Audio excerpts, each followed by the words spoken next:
विधायक राजेंद्र भारती को 3 साल की सजा के बाद सियासत गर्मा गई है। दिल्ली की एमपीए-एमएलए कोर्ट के फैसले पर कांग्रेस ने टाइमिंग पर सवाल उठाए हैं। मुकेश नायक का आरोप है कि पहले फॉर्म रिजेक्ट, फिर दबाव और दल बदल की कोशिश होती है और आखिर में कानूनी कार्रवाई का सहारा लिया जाता है।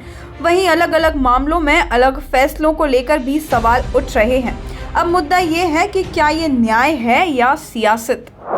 आप ये देखिए कि राज्यसभा का चुनाव और विधायकों पर कार्रवाई की टाइमिंग आप देखिए, इससे आपको लगेगा कि कुछ नज़र आता है। ये बीजेपी ने पूरी राजनीतिक संस्कृति को विद्रूप कर दिया है।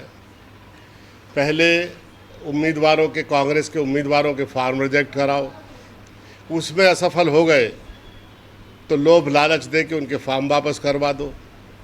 उसमें असफल हो गए तो उनकी छवि पर प्रहार करो, उनकी प्रतिमा बिगाड़ दो।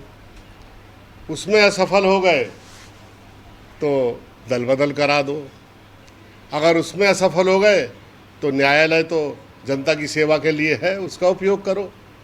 अब आप कल्पना करिए कि प्रहलाद पटेल को, जो पवई से विधायक है, उनको 2 साल की सज़ा है। उनके वित्तीय अधिकारों पर रोक नहीं लगी, उनके वेतन भत्तों पर रोक नहीं लगी, उनके वोट देने के अधिकार पर रोक नहीं लगी, लेकिन मल्होत्रा के वोट के अधिकार पर रोक लग गई, उसके वित्तीय अधिकारों पर, वेतन भत्ते पर रोक लग गई।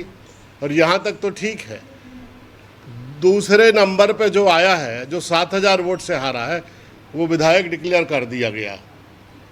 अगर आप एक मानवीय दृष्टि से और नेचुरल लॉ और जस्टिस की दृष्टि से देखें तो ये फैसला जो है, ये मन में समाता है क्या?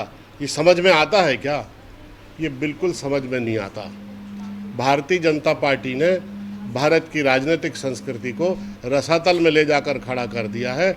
और जैसा पाकिस्तान में होता है कि एक दूसरे को जेल में डाल दो, एक दूसरे की छवि खराब कर दो, जो हमारा निर्वाचन आयोग है, जो न्यायपालिका है, जो स्वायत्त संस्थाएं हैं, जो एनजीओज़ है, जो ऑटोनोमस बॉडीज़ हैं, स्पोर्ट्स ऑर्गेनाइजेशंस हैं, सब पर कब्जा कर लो, इनको मिस यूटिलाइजेशन करो।